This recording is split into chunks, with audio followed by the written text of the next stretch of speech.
జరిగిన అగ్ని ప్రమాదంలో ఆయన గాయపడ్డాడు. దీంతో వెంటనే పవన్ కళ్యాణ్ కూడా అక్కడికి చేరారు. సింగపూర్కు పవన్ కళ్యాణ్తో పాటు చిరంజీవి దంపతులు కూడా వెళ్లారు. అగ్ని ప్రమాదంలో గాయపడ్డ పవన్ చిన్న కుమారుడు మార్క్ శంకర్ను చూడటానికి అక్కడికి వెళ్లారు. సింగపూర్ ఆసుపత్రిలో చిరంజీవి దంపతులు మార్క్ శంకర్ ఆరోగ్య పరిస్థితి గురించి డాక్టర్లను అడిగి తెలుసుకున్నారు. ఆసుపత్రి బెడ్పై కుమారుడిని చూసి పవన్ భావోద్వేగానికి గురయ్యారు. పవన్ కుమారుడు ఊపిరితిత్తుల్లోకి పొగ చేరడంతో కొంత ఊపిరి తీసుకోవడం ఇబ్బంది తలెత్తింది. మార్క్ శంకర్కు బ్రాంకోస్కోపీ చేశారు సింగపూర్ వైద్యులు. ప్రస్తుతం మార్క్ శంకర్ ఆరోగ్యం నిలకడగా ఉన్నట్టుగా తెలుస్తోంది. ప్రమాదంపై పవన్ కళ్యాణ్కు ప్రధాని నరేంద్ర మోదీ ఫోన్ కూడా చేశారు.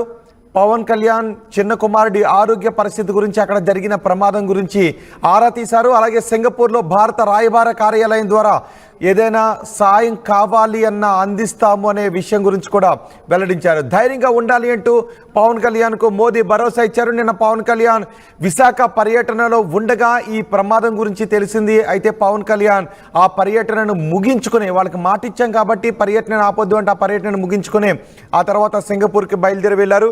సింగపూర్కి చిరంజీవి దంపతులు కూడా బయలుదేరి వెళ్లారు. అమెరికాలో పవన్ కళ్యాణ్ చిన్న కుమారుడు అక్కడ చదువుకుంటూ ఉన్నారు. ఆ స్కూల్లో ఈ అగ్ని ప్రమాదం సంభవించడంతో ఒక్కసారిగా అక్కడ పెద్ద ఎత్తున పొగలు మంటలు కూడా వ్యాపించాయి. పవన్ చిన్న కుమారుడు చదువుతున్న స్కూల్లో అగ్ని ప్రమాదం సంభవించిందనే వార్త తెలిసిన వెంటనే జన సైనికుల్లో ఆందోళన వ్యక్తమైంది. అయితే చిరంజీవి ధైర్యంగా ఉండాలి అంటూ అందరికీ కూడా చెప్పారు.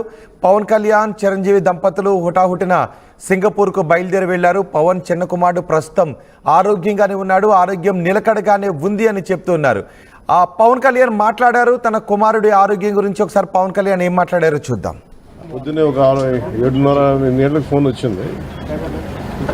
ఫోన్ వస్తే నా రెండో కొడుకు మార్క్ శంకర్కి సంబంధించి ఒక సమ్మర్ క్యాంప్కి వెళ్ళారు.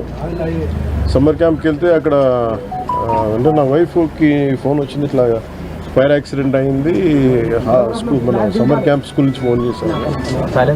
వెళ్ళి చూస్తే చాలా, నేనేదో చిన్నపాటి అగ్ని ప్రమాదం అనుకున్నాను కానీ ఈ స్థాయిలో ఉంటుందని నాకు తెలియలేదు. ఇది వెంటనే నేను కానీ ఎలా జరిగిందో అంటే ఎలా ఉన్నారో కూడా నాకు ఇంటెన్సిటీ సీరియస్నెస్ నాకు తెలియలేదు.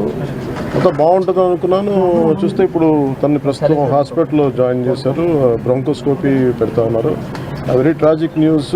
పాపం తన పక్కనే కూర్చున్న క్లాస్మేట్ మొత్తం 3rd degree బర్న్స్, తినికి కూడా కొంత బర్న్స్ అని చెయ్యి మీదను కాలు మీద, లోపల చాలా వరకు ఆ స్మోక్ అంతా వెళ్ళిపోయింది గుండెల లంగ్స్లోకి. దానికోసం ఇప్పుడు బ్రాంకోస్కోపీ చేస్తూ ఉన్నారు. ఆల్రెడీ ఇంకో పసిబిడ్డ కూడా చనిపోయింది. చాలా బాధ అనిపించింది. దాదాపు 30 మంది పిల్లలు ఈ సమ్మర్ క్యాంపు సంబంధించిన దురదృష్టకరమైన సంఘటన. So quiet an unfortunate incident. So ఈ క్రమంలో నాకు ప్రత్యేకించి ఈ సందర్భంగా నాకు ప్రత్యేకించి ఫోన్ చేసి గౌరవ ప్రధానమంత్రి శ్రీ నరేంద్ర మోదీ గారు నాకు ఫోన్ చేసి పరిస్థితి గురించి వాకప్ చేసి ఆయన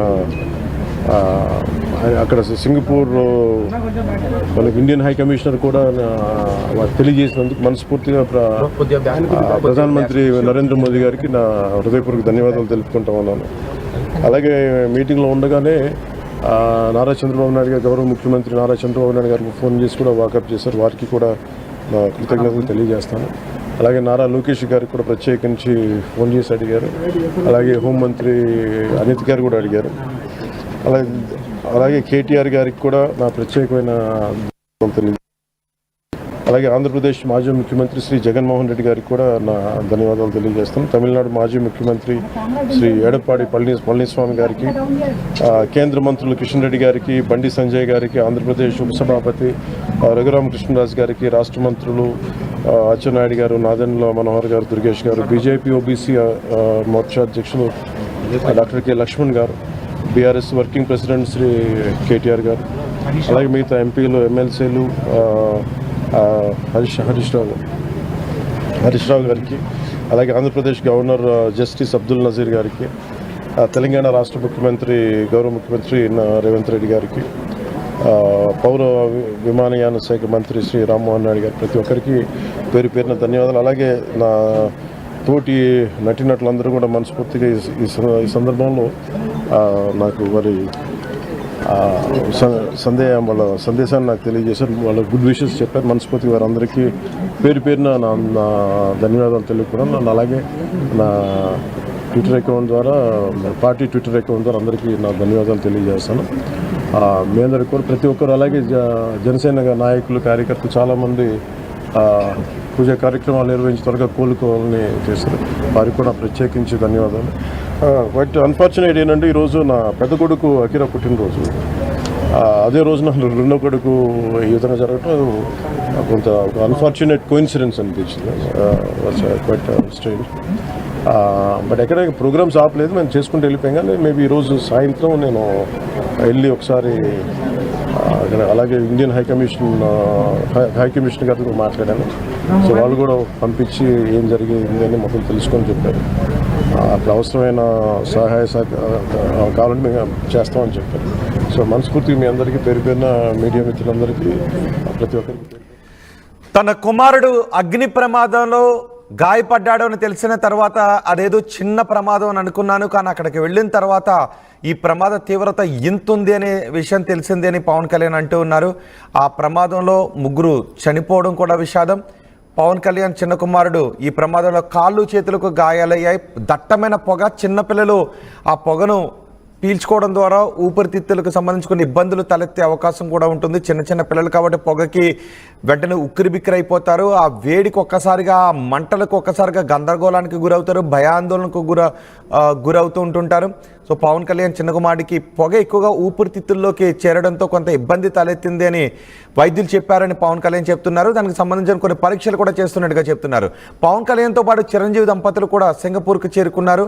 అగ్ని ప్రమాదంలో పవన్ కళ్యాణ్ చిన్న కుమారుడు మార్క్ శంకర్ గాయపడ్డాడనే వార్త తెలియడంతో ఒక్కసారిగా ప్రధానమంత్రి దగ్గర నుంచి ఆంధ్రప్రదేశ్లో జన సైనికులు అందరూ కూడా పవన్ కళ్యాణ్కు ఫోన్ చేసి మాట్లాడే ప్రయత్నం చేశారు. పవన్ కళ్యాణ్ చిన్న కుమారుడికి ఏమీ కాకూడదు, ఆయన త్వరగా కోలుకోవాలి అంటూ కూడా ప్రత్యేక పూజలు చేశారు.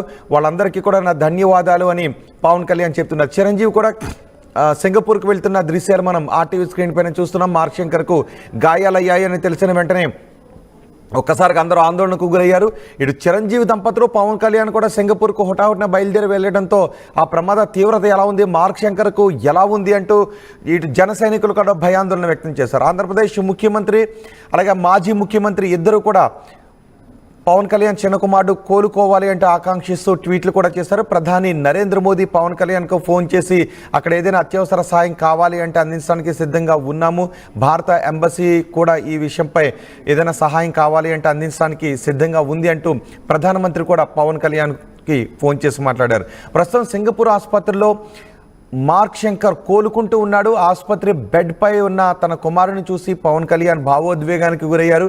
తొలుత ఏదో ప్రమాదం, అగ్ని ప్రమాదం అని తెలియగానే అదేదో చిన్న అగ్ని ప్రమాదం అని అనుకున్నాం, కానీ అక్కడికి వెళ్ళి చూస్తే ఆ ప్రమాద తీవ్రత ఏ స్థాయిలో ఉందో చూసి ఒకసారిగా నేను కూడా ఆందోళనకు గురయ్యాను అంటూ పవన్ కళ్యాణ్ మాట్లాడుతూ ఉన్నారు. శ్వాస తీసుకోవడంలో ఇబ్బంది తలెత్తడంతో మార్క్ శంకర్కు బ్రాంకోస్కోపీ చేశారు సింగపూర్ వైద్యులు. ప్రస్తుతం మార్క్ శంకర్ ఆరోగ్యం నిలకడగా ఉంది అని వైద్యులు చెప్తున్నారు. ఎటువంటి గందరగోళానికి గురి కావాల్సిన అవసరం లేదు అని పవన్ కళ్యాణ్ కూడా చెప్తున్నారు.